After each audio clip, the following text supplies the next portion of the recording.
Eu sou Hildegard Schneider e líder de World Wide Wings. E aí vem o episódio 73 da minha série O Despertar da Noiva, com o tema Nossa Missão no Fim dos Tempos, parte 2. De volta às cargas que os marinheiros estavam jogando ao mar. Nos últimos dias, há um remanescente da casa de Efraim, ou seja, os cristãos, que dizem: porquanto vem se aproximando o dia em que os sentinelas bradarão nas colinas de Efraim: levantai-vos e subamos a Sião, à presença de Yahvé, nosso Elohim. Jeremias 31:6. A palavra hebraica para sentinelas, guardiões, é notzrim, que significa cristão.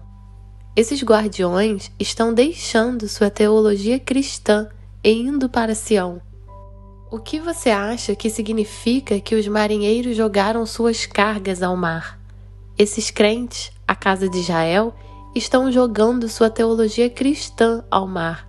Eles estão jogando a teologia substituta, na qual mantinham todas as falsas doutrinas, como a santificação do domingo em vez do Shabat, festas pagãs que Yahvé não ordenou celebrarmos e etc. Eles partiram para Sião para estarem prontos para serem reunidos com a casa de Judá. Eles começaram a clamar a Yahvé, o que finalmente trouxe Jonas à sua plenitude. E olha o que aconteceu no meio da tempestade. Também estamos no meio da tempestade. Muitos cristãos acordam e dizem: estou jogando tudo fora, ou seja, o velho sistema. A grande questão é: você faz parte disso? Jonas ainda está dormindo, ele ainda não acordou. Os judeus ainda estão dormindo. Quem acordou primeiro na história de Jonas? Jonas ou os marinheiros? Os marinheiros, os crentes vindos do lado cristão. Isso é exatamente o que Paulo disse, que a plenitude dos gentios vem primeiro. Quais são as cargas? O velho sistema anti-Torá. Você ainda está se apegando aos antigos ensinamentos tradicionais que aprendeu? Olha o que Paulo diz. Portanto, lembrai-vos de que, anteriormente, erais gentios por natureza, chamados incircuncisão pelos que se chamam circuncisão, feita no corpo por mãos humanas, estáveis naquela época sem Messias, separados da comunidade de Israel, estranhos às alianças da promessa, sem esperança e sem Elohim no mundo. Todavia, agora em Yeshua, vós que antes estáveis distantes, fostes aproximados mediante o sangue do Messias. Efésios 2, 11, 13. Agora você pode acordar no meio da tempestade e seguir em frente como um cidadão de Israel. Quanto mais rápido você avançar e jogar o sistema antigo ao mar, mais rápido Jonas pode acordar. Todos nós temos que jogar ao mar a velha bagagem de 2000 anos chamada cristianismo. Essa bagagem impede a casa de Judá de se mover. Veja o que acontece agora. O capitão dirigiu-se a ele e indagou: como consegues ficar dormindo numa hora dessas? Levanta-te agora mesmo e começa a clamar também ao teu Deus. Talvez assim ele se lembre de nós, para que não venhamos todos a perecer. Jonas 1:6. Em hebraico, não diz apenas que o capitão indagou a ele, mas sim o chamou com autoridade: levante-se e invoque o seu Elohim. Ele não perguntou educadamente, mas ele o ordenou a fazer. Quando a tempestade veio, o capitão saiu ao encontro de Jonas. Visto que Jonas representa a casa de Judá, a questão agora surge: quem alcançará os judeus? Nós. O objetivo não é idealizar os judeus, mas pedir aos judeus que invoquem seu Elohim, para que comecem a viver suas vidas em seu propósito e chamado de judeus. Também estamos dizendo que precisamos do seu Elohim, porque a salvação deles depende do nosso comportamento. São os crentes dos gentios que lembram os judeus de seu chamado. É o capitão que lembra Jonas de sua missão. Se você, Jonas, não se voltar para seu Elohim, morreremos. Uma vez mais me pergunto, Acaso tropeçaram para que ficassem prostrados sobre a terra? De forma alguma. Antes, pela sua transgressão, veio a salvação para os gentios, para provocar ciúme em Israel. Romanos 11:11. O despertar para voltar às nossas raízes é o primeiro passo, mas um segundo passo vem logo a seguir. Temos que nos tornar esse capitão. Não existe a palavra capitão em hebraico. Ela é chamada de Rav HaRofel. Isso significa o dono do cordão, o cordão umbilical. São os crentes das nações que seguram o cordão umbilical em suas mãos e podem cortá-lo para o nascimento do Messias. Você está pronto para ser ou se tornar o dono do cordão umbilical? Veja o que Oséias diz. A malignidade de Efraim está toda devidamente calculada e o seu pecado registrado. Dores como as da mulher em trabalho de parto te sobrevirão. É uma criança insensata e negligente, pois quando chega a hora, se recusa a sair do abrigo do ventre e a enfrentar a luz. Oséias 13:12-13.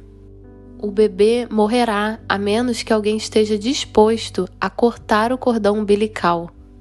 É o remanescente disposto a dizer a um judeu: por que você não está em seu chamado?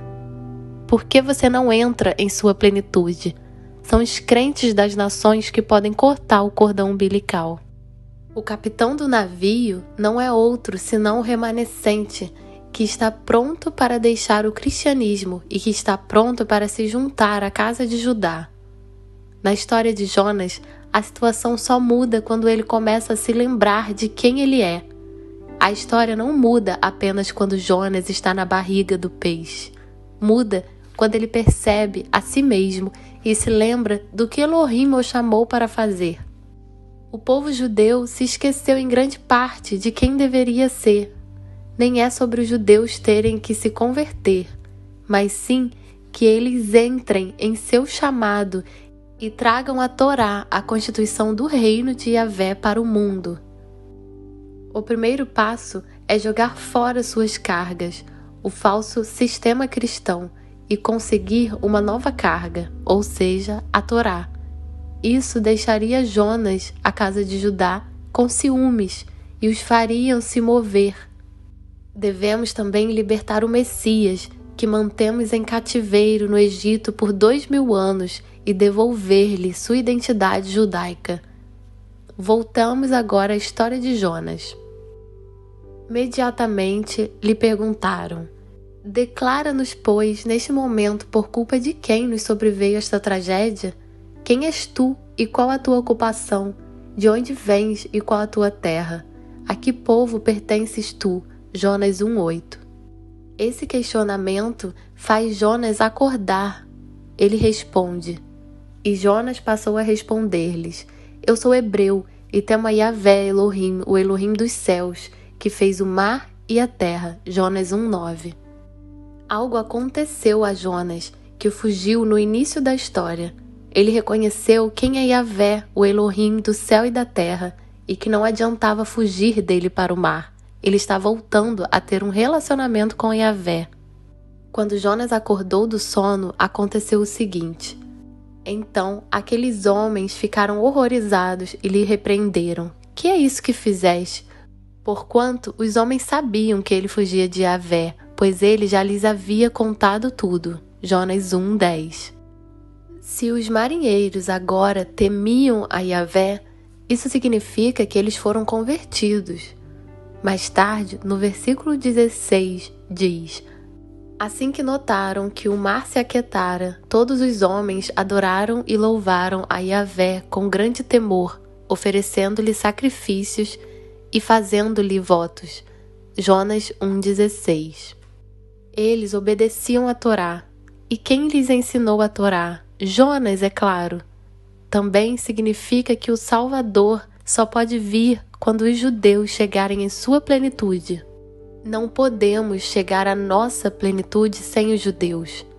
Paulo explica desta forma: contudo, se a transgressão deles constitui-se em riqueza para o mundo e o seu insucesso fortuna para os gentios, quanto mais significará a sua plenitude. Romanos 11:12.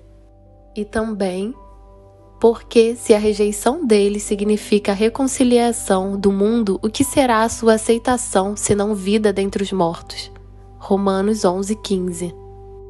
Jonas, então, trouxe as boas novas da salvação, do julgamento para Nínive. Nínive é uma imagem para o mundo, mas alguém teve que acordar Jonas primeiro. Também estamos no meio de uma grande tempestade. Esta tempestade está lá para nós gritarmos para Yahvé e então acordarmos Judá, para que os judeus finalmente cheguem à sua plenitude e a salvação venha ao mundo. Mas para isso, você tem que estar pronto para largar suas cargas. Por que você acha que o Espírito de Yahvé o trouxe de volta às suas raízes hebraicas? Para que você possa ir a Sião para acordar os judeus de lá. O meu livro, O Matrix do Messias, mencionado no episódio 72, é uma ferramenta maravilhosa para as mãos dos judeus também. Conforme falei, há também uma edição em inglês. No próximo episódio de O Despertar da Noiva, contarei a vocês uma história minha, muito comovente, de como Yeshua revelou a sua noiva judia para mim. Sejam todos ricamente abençoados.